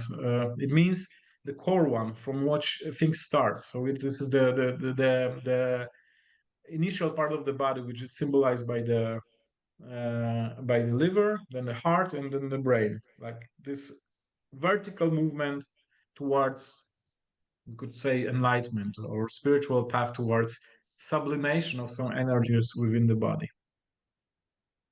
And then it will bring also as the endings the Melech, the king, which is one of the titles of the Messiah.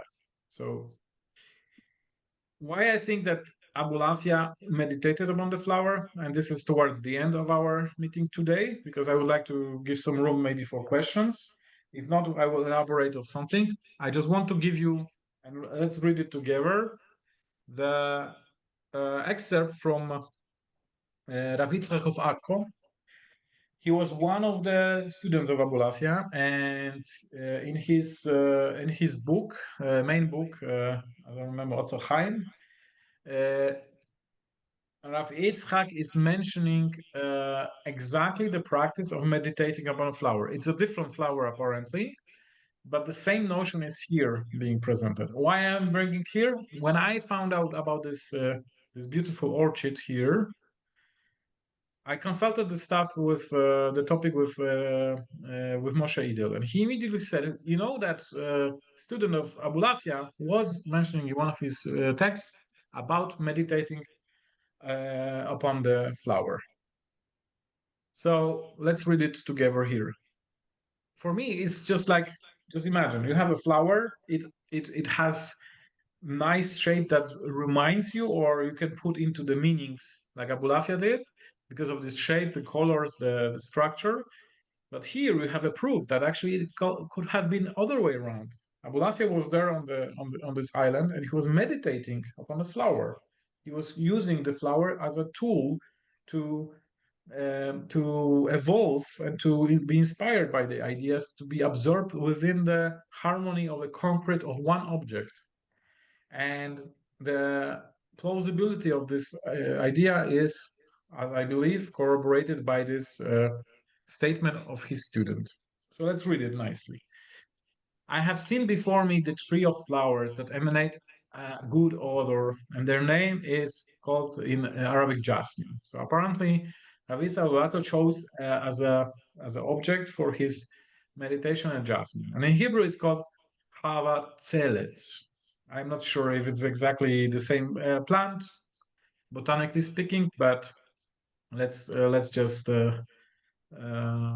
continue with assuming yes. And I contemplated, which in Hebrew means the same, like meditated, but also concentrated upon. And I contemplated its color and the essence of the leaves of its bud, namely its branches, and I have seen the hint at the 10 Sephirot of Belima. Belima means without end, of nothingness. Blima, without something, which means of nothingness. This is the term taken from Sefer Yetzirah, which we'll speak about next week, hopefully. And I have seen that its whiteness is not absolute, but it is mixed with a little redness. So it is the color of this flower. And while it is stored within its shell, you might find it red, a very sharp redness, namely on its shell, since its redness is sharp, but it itself excited white, as said above, and despite the fact that it is white, it still remains red. And now listen to the secret to which all this alludes.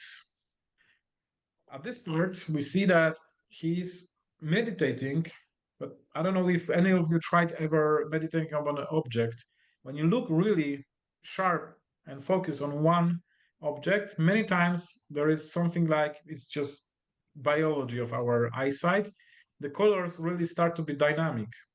Not change, you are not changing any light, nothing is there, but because of focus, your eyesight is starting to see actually into the object different colors. So probably this is what is happening here. There is a huge concentration of Rav Yitzchak, and he starts to see red when there is white, reddish, whitish, all those dynamics. And he interprets it with his own Jewish theosophy here. Just to mention, Rav Yitzchak Abulafia followed the similar path like Gikatila. So he started to be a Abulafia student, but also was later on part of the Theosophical Kabbalah. So that's why he is referring to the Sephirot. The 9 leaves hint at the 9 Sephirot from Chokhmah to Chokhmah. Chokhmah is sometimes given the name for the lower Chokhmah, which is Malchut. So from the Chokhmah, the second Sephirah, to Malchut, to the 10th one. And the flower itself hints at the Keter, which is the highest one, the highest Sephirah. Since from the Keter, the crown, the attributes of Din and Rachamim, which is Sephirah Gevura, of a sharp judgment, and Rachamim, of mercy. Sometimes this is the title given to Chesed, but sometimes also to Tiferet, but it means here the polarization between the two lower Sephirot, Gevura and Gedula, or Gevura and Chesed, or Din and Rachamim. There are different names of them. And usually the din is being connected with red, and chokhmah and chesed is being connected with white. So again, din and rachamim are emanated external ranks and divine ranks. The redness of the flower that preceded by their existence, whatever that means, here the translator added sik. The existence of the 10 pure and holy sephirot of blima, of nothingness, and the precedent of the evil urge to a good urge, as it said, Bereshit 8:21, Genesis 8:21, since the urge of the heart man is evil since his youth, and its whiteness hints at the divine holy attributes. This is what I have seen in this flower. So, for today, I just wanted to conclude that we had an overview of Abulafia. I wanted also to give you a little bit taste of future analytics of the in-depth about specific topics to show you, at least for me, he's still fascinating. You know, I can almost infinitely be fascinated by Abulafia, and I would like to thank you for your patience for hearing me today. And if you have any questions, we have time for that. And here is the bibliography for today. I also am giving, I'm not so sure if it's super legal, those links, but there you can find at each of those places actually the copy of the books. Some of them are in a public domain, some of them not, but they are giving you exactly more or less, the background additional reading about the excerpts of on Abulafia, on his biography and his teachings. And further on, I will just be adding the bibliography that is specific to the topic. But this is the excerpt of what is there in the scholar areas about Abulafia. Thank you so much, and please, your forum is yours if you have any questions. Thank you. Well, first, Also ich habe eine Ahnung bekommen von dem, was du erzählt hast. Und ich würde gern... Marlies, is it fine that you will speak English so that others also understand? Okay. I got an idea of what you told, but I need the dias, what is shown. Can I get them? What is what? Sorry, I didn't hear you properly. What you showed on the display, the written things and so on. This? You mean this? Yes. Yes, this is also in public domain. This is one of the manuscripts, and this is the manuscript. All this presentation I can also send to you, but please keep it privately because it is my intellectual property, but I will share it to you. And this is one of the manuscripts of Sefer HaOt, the Book of the Sign, with my analytical brackets here about the specific form. So I have all of the manuscripts. I think half of them I can share with you because they are public domain, but the others I have this non-disclosure agreement that only for private academic usage. So I'm still under NDA. I will just show it to you, but I cannot send you the PDF file of the manuscripts. But thanks God, the best manuscripts are right now public domain. And I will tell you later the anecdote how I contributed to this also, and I had to pay a lot of money, but okay. So Francesco also had another question. So this, Marlis, I can share with everyone later. No problem. yeah, first, thank you so much. It's very interesting and a lot which I didn't hear in our sources, so I really appreciate that. I do have 3 questions, but they're very short. Question number 1, you showed the 2 books in Hebrew from an author that you said is not a scholar, but he has very interesting points. Would you be able to get his name? Yes, correct. Yeah. Okay, wait, I'm gonna take yes. His name is David Ben Bar Yosef, and I learned about him when I visited one of the antiquary in Tzfat in Israel, and the antiquarian said to me, "You know, there is this guy in kibbutz who traveled all the travels of Abulafia, imagine or not imagine, but he went through, and he got to some data that scholars didn't get." Honestly, what I can say, there are many things that are unfortunately seems to be fantasy, but the other things are really corroboration of the things that other scholars didn't mention because they didn't connect the dots. And I really don't want to judge him. I didn't meet him. I don't know. I haven't met him. I don't know if he's still alive. The book is ludicrously expensive. It's 2 volumes. I paid for it, I think, around 400 shekels. But it was worthy because still I really enjoy it. He also reprinted a lot of things from the others. So it's not that only his things are here, but from Hebrew editions of the book of the books of Abulafia, they are here. But yeah, I think this is available somewhere, and we can also speak about it about availability. The legend about Abulafia in Malta is also mentioned here, but it's not mentioned anyone else. Professor Idel was also kind of shocked that there is a legend in Malta about probably Abulafia.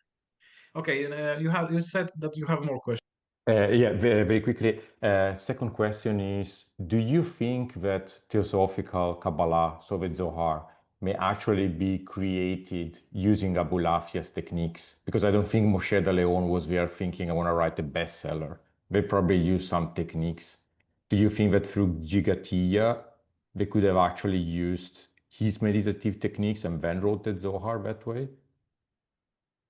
This is Or a maybe great not. question. This is the great question. But you are speaking. I'm in a couple of roles. I'm an academic, but I'm also a rabbi, and I'm also personally interested in many things. I think that all of those things are definitely not stemming from the mindset that we would say normal mindset in our culture of contemporary. Zohar in itself and many other literary outputs are, including Torah, it's just have a literal meaning. But when you go deeper and deeper and deeper, you find that probably it's some sort of, as I like to call it from the anthropological perspective, a proto-shamanic mind, a trance-induced cognitive trance, all those kind of things, and which is also a topic that I'm interested in. But I put it aside. But your question is triggering another branch of our thoughts. And if you like, all of you, if you like, we can also go this path to think about what is actually the techniques, how to get to this mind. And I'm saying probably because I'm not a mystic.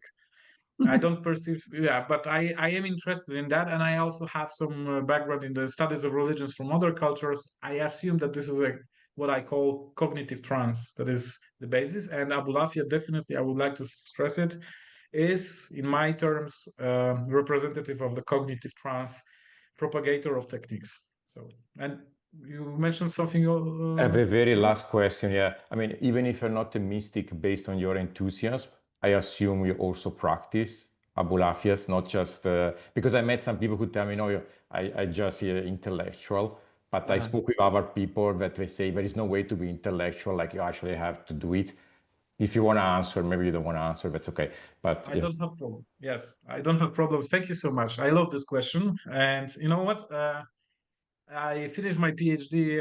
The last sentences is that I am asking for actually at some point that someone organizes the laboratory-based cognitive trance based on techniques of Abulafia, experimental stuff, not denominational, but just under some rigor. And those things are happening all over the other cultures, practices, yoga, whatever. But Abulafia is still not touched. There are so many others institutes, Jewish and non-Jewish, that are following Rav Abulafia. I'm skeptical to have it a little bit too much new age because I think this is a little bit getting to some blurry areas. But I am explaining to you the way very concrete. I am the one who follows the statement of Professor Elliot Wolfson, who openly, I think that he is one of the rare people who said it openly. If you study Abulafia and didn't even try to practice, what are you studying this about? 90% of his books is about the techniques, and it's Jewish. If someone is there, Jewish, non-Jewish, you can do it. You can start doing those things. You can have restraints. What does it mean? I haven't been practicing the advanced ones because I'm not a seclude. I think that you need a seclusion or something like in Buddhism, Vipassana retreats to organize the proper thing. But the basic practices, I can speak freely that this is something part of the practice and it's deepening. And there are simple ones, there are more advanced, but yeah, I can honestly say I don't have anything against it. Professor Wolfson said it, and he said, yes, of course, I practiced. Scholem also mentioned that he practiced. It's written in his biography. And I know two other scholars that privately, and they said, never mentioned that I do it for many reasons. And I don't have a problem with that because, yeah, I am not at the university, you know, I'm not employed, so it's not putting me at risk. And being on someone's payroll makes you vulnerable, and you don't have to say everything. Yeah, but you know, many people, considerably many, they practice. Beginners, those less advanced, those spontaneous Abulafia practices. But for the advanced one we will be speaking about, I think you have to be a little bit different person per se. You have to really change your way of life, and this requires some sort of seclusion and simplification of life in order to do it without getting into some risks. Because Abulafia also speaks about risks, yeah, of practicing very advanced practices. But answer is yes. But thank you for this question, because Thank you. my enthusiasm is authentic. I'm here authentically interested in the person. Yeah. Okay. So we are right now. Zev told me quite small group, but this is good because it means that we are truly interested. And I hope to see you next week if it's fine. If you have any comments, how it goes, if I go too much digressive or not clear, just please tell me and I will try to amend, or I will say it's impossible. I know that some other people might join, and important thing is that we enjoy here. So also you can give me hints what you would like to that we speak about together. I can prepare those things. I think I will speak more about practices. There are free setups about it, and it's just a sea of thoughts. There are a lot of things there to speak about and to present. I'll try to give maybe more materials. And regarding this presentation is recorded, I will contact Zev later on and give the presentation what I proposed here. And please keep it for yourself, okay? If you want to share it, just tell me and how and what, but or maybe just mention that this is stemming from me. And do not publish it on internet if it's fine, because at some point maybe I will just publish them as some sort of semi-official statements on the academia. And please share with me what you want to hear, because we are dynamically, we can shape this meeting about Rabbi Abulafia. Yeah. Thank you so much. Thank you. Also, Mr. Valery Seret. Yeah. Yeah. Nice to meet you. Do you have any questions? Or? No, you introduced the possibility for us to advance further questions. I mean, I have to acknowledge that my approach to Kabbalah in general comes more from a cognitive basis, linked to Neoplatonism. I have read Moshe Idel's book on Catalonian Kabbalah, but to me, it's a very, very starting point of a world which looks like infinite to me right now. But I'm very interested in comprehensive phenomenologically how it develops for every author. And I think that concentrating in a single author, it was for me, I looked forward to it when learning about the presentations and the course, because it can give us the opportunity to get deeper, at least on a single practice characterized by an individual who built the whole practice across his life. I mean, I think it's very interesting, and I'm looking forward to the further sessions to us. Hopefully, you know, we will.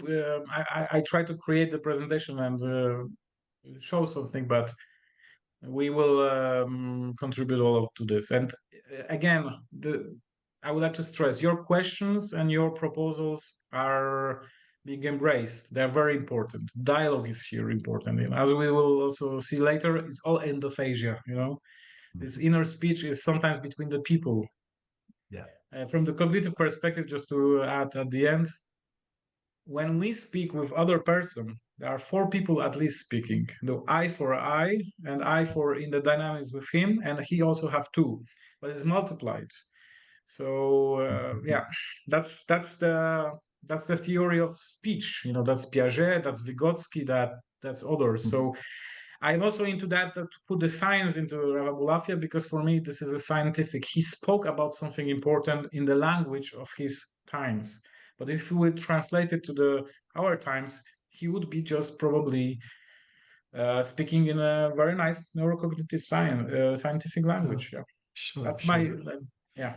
Very Okay, interesting. thank you so much, dear friends. Thank you for the meeting. And as promised, the manuscript of Vatican, I can send later the link. I will prepare it, maybe not today evening. We have a Rosh Hashanah, also a New Year on Tuesday. But I will try to do all those things on Sunday, and I will send it to Zev, and Zev will distribute it to the group, okay? And also this presentation. Thank you so much, and wish you also nice Shabbat, nice weekend, and Jewish New Year, and beautifully coinciding with the 25th of Elul, the creation of the world just happened before the sunset. So it's nice. Okay, thank you. All the best. Bye.